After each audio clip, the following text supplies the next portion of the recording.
A Shalom seja convosco. Vamos ler em Deuteronômio, capítulo 8. Deuteronômio, capítulo 8. A partir do versículo 1.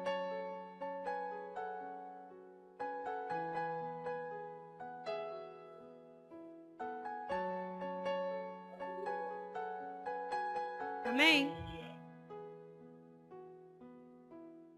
Cuidareis de cumprir todos os mandamentos que hoje vos ordeno, para que vivais e vos multipliqueis, e entreis e possuais a terra que Iarro prometeu, sob juramento a vossos pais.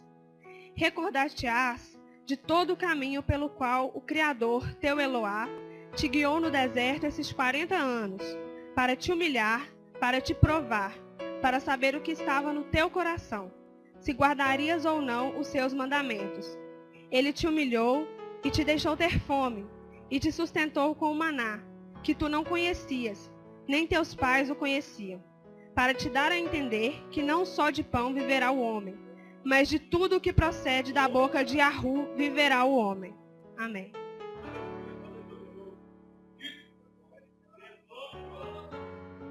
Irmãos, hoje eu acordei, era dia de Shabat, e o Criador me entregou uma palavra, e eu achei muito tremendo o que ele me mostrou hoje, porque há alguns dias eu, conversando com o Vaso, estávamos conversando sobre repreensão do Criador.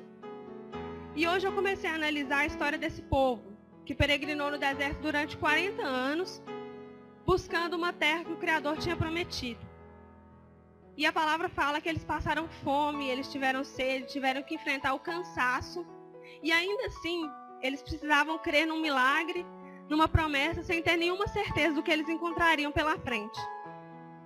E o Criador me mostrou que, assim como esse povo murmurou, nós também muitas vezes murmuramos. A diferença é que a gente vive num mundo onde nós temos o alimento, o lar, o conforto. Se a gente se sente cansado, a gente tem um lugar para descansar, graças ao Criador. E esse povo não tinha. Alguns murmuravam sim. Outros criam no que o Criador tinha prometido. Assim como nós vivemos. E eu comecei a pesquisar sobre o que era realmente a repreensão. Porque esse povo ele foi extremamente repreendido pelo Criador. Assim como a palavra diz, o Criador repreendeu, humilhou aquele povo, porque ele precisava ter certeza do que aquele povo tinha no coração, se eles seriam capazes de obedecer ou não. E eu fui buscar no dicionário qual era o significado de repreensão. E no dicionário de Silveira Bueno fala que repreensão é censura. Repreensão é admoestação, é uma bronca. Eles usam exatamente essa palavra, bronca. E nós, como usamos mais frequentemente, quando se fala em repreensão, a primeira coisa que vem em mente é o castigo. Só que, numa visão espiritual, o Criador mostra que repreensão nada mais é do que um ensinamento. Quando ele repreende, ele ensina. E ele só repreende aquele servo que ele ama, que ele tem misericórdia. E quando nós passamos a enxergar as coisas dessa forma, a repreensão dessa forma, a gente se sente completamente protegido pelo Criador, porque se ele ensina é porque ele realmente tem a ravá por nós, ele tem misericórdia. E esse povo, algumas pessoas desse povo, murmuravam, reclamavam, diziam que o Criador tinha os tirado do Egito para que eles morressem no deserto, porque eles passavam fome, eles tinham sede.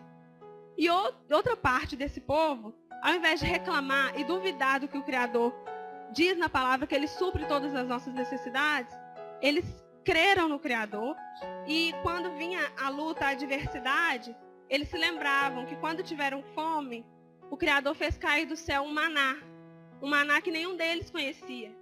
Quando eles tiveram sede, foi o Criador que fez brotar água de uma rocha, para matar a sede daquele povo. Eles caminharam durante 40 anos no deserto, as roupas não envelheciam, a palavra fala que os sapatos não se desgastavam e os pés daquele povo não se inchou. Então ele foi extremamente fiel, apesar da repreensão, apesar da humilhação que aquele povo passou, ele foi extremamente fiel e nada faltou àquele povo.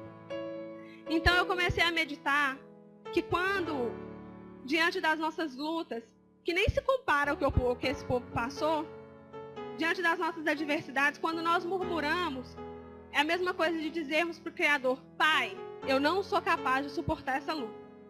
Só que se você pensar um pouquinho mais e voltar o seu coração um pouquinho mais para o Criador, é a mesma coisa de você dizer: Pai, tu não é capaz de me sustentar. Tu não és capaz, meu Pai, de me fazer passar por essa prova e sair intacto, sair vivo, sair crendo em Ti. É a mesma coisa de você recusar o ensinamento do Criador. E se você recusa o ensinamento, a repreensão do Criador, você recusa o arravá, a misericórdia. Então você torna como uma pessoa comum. Você já não faz mais diferença para o Criador. Porque imagina hoje, nós adultos, se nós chegássemos onde nós chegamos sem as repreensões que nós tivemos dos nossos pais. Será que nós teríamos nos tornado os adultos que somos hoje? Se nós tivéssemos vivido sem eles, o que seria de nós?